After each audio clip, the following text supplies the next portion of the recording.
Hello everyone, this is Harish. Welcome to the knowledge series on economy, finance, and banking.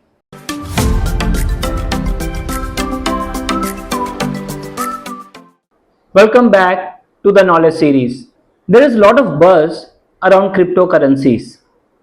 In the recently concluded G20 meeting, governments and central banks have expressed their concerns on the rising popularity of cryptocurrencies. They are of the opinion that cryptocurrencies may harm financial stability. In the G20 meeting, countries have pledged to institutionalize a mechanism which is internationally accepted to regulate cryptocurrencies. IMF and Financial Stability Board has issued paper to put a roadmap to regulate cryptocurrencies. Before discussing the threat of cryptocurrencies to financial stability and economies, let's first understand what is cryptocurrency and what led to the rise of cryptocurrencies.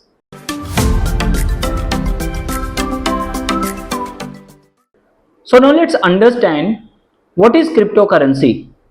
Cryptocurrency is a private digital currency which uses cryptographic technology to secure the transactions.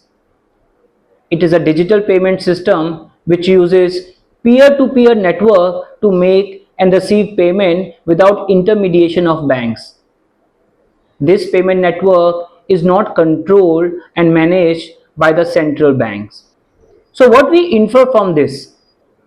First, cryptocurrency is a private digital currency which is not controlled by central bank. It uses decentralized network to record and validate transactions. Second, cryptocurrency uses cryptographic technologies to secure the transactions. This technology is also used to keep a control on creation of new units. Public and private keys are used to verify the transactions to maintain security and integrity of transactions. Third, cryptocurrencies are limited in supply. For example, in the case of Bitcoin, only 21 million units can be in existence. This can potentially affect their values. Since supply of cryptocurrency is limited, prices of cryptocurrencies are experiencing sharp volatility in the market. The Bank of International Settlement defines cryptocurrencies as currencies whose value is determined by demand and supply. This is similar to concept of commodities like gold, but commodities have intrinsic value. On the other hand, cryptocurrencies do not have. Further, Bank of International Settlement goes on to say that cryptocurrencies are devised to use the technologies to exchange without trust and intermediation.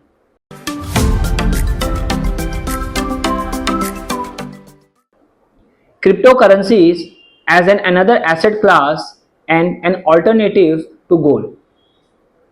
With a wider acceptance of cryptocurrencies, these are considered as another asset class and a store value. During the pandemic, cryptocurrencies were considered as another investment option and alternative to gold. It is also known as digital gold. This can be deciphered from the price charts of gold and Bitcoin.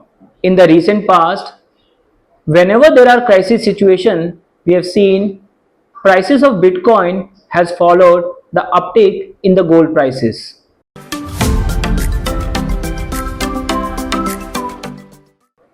So let's now discuss what led to the rise of cryptocurrencies. First, falling faith in the present banking system. The private digital currencies have emerged due to falling faith in the present banking system. The genesis of that goes back to 2008 financial crisis. During the financial crisis, there were many banks which were on the verge of default. Banks were not lending to each other.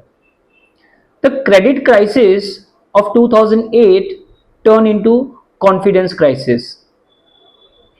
Interbank borrowing and lending is a core to the financial system and its stability.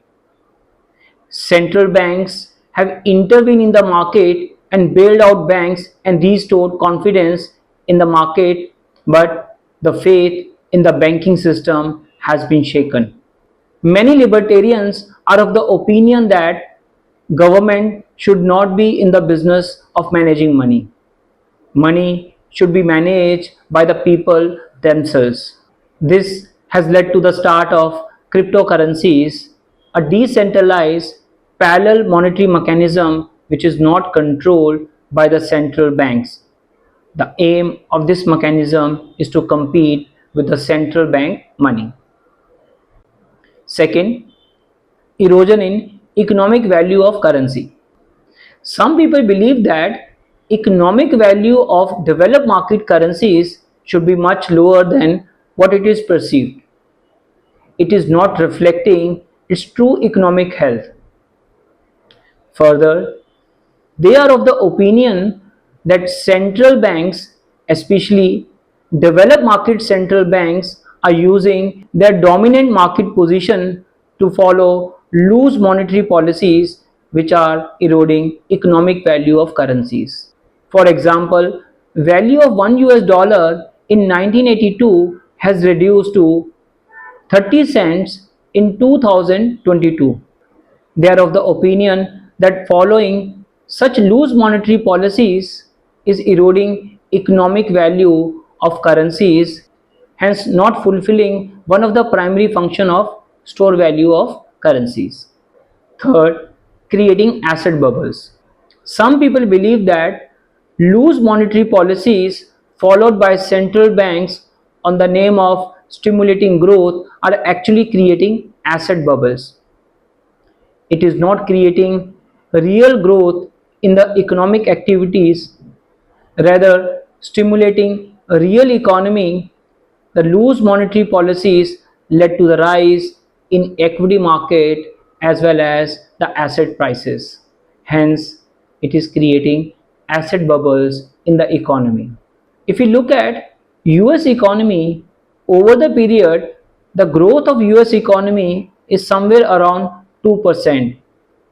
However, loose monetary policies are creating asset bubbles where the price rise in residential houses as well as stock markets use a financial system as a weapon.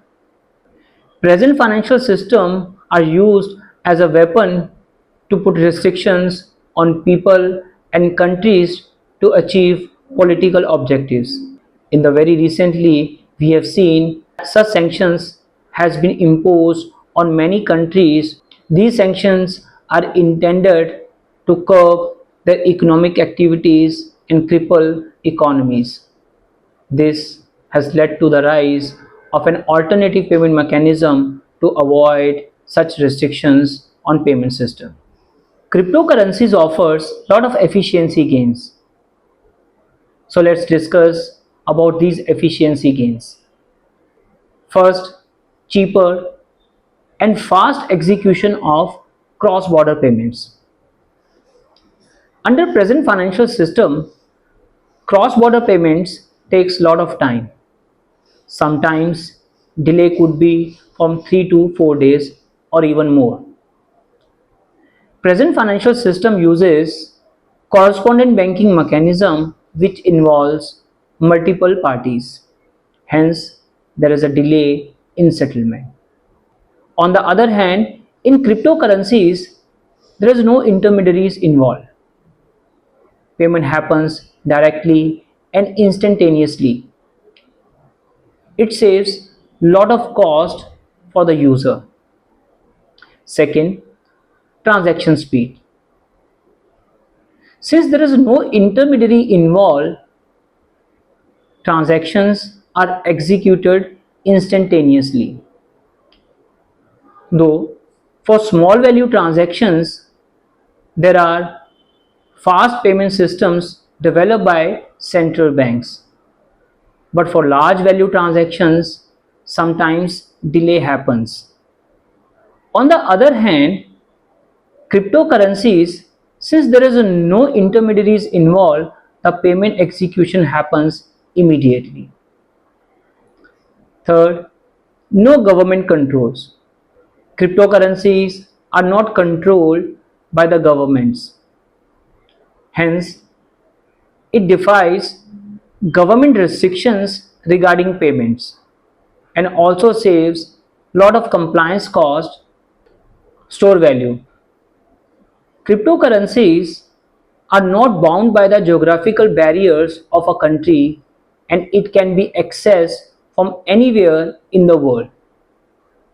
People may use it as a store value, especially from our countries which are facing political risk and destabilization, and there are fear that governments may take their financial assets and banking money.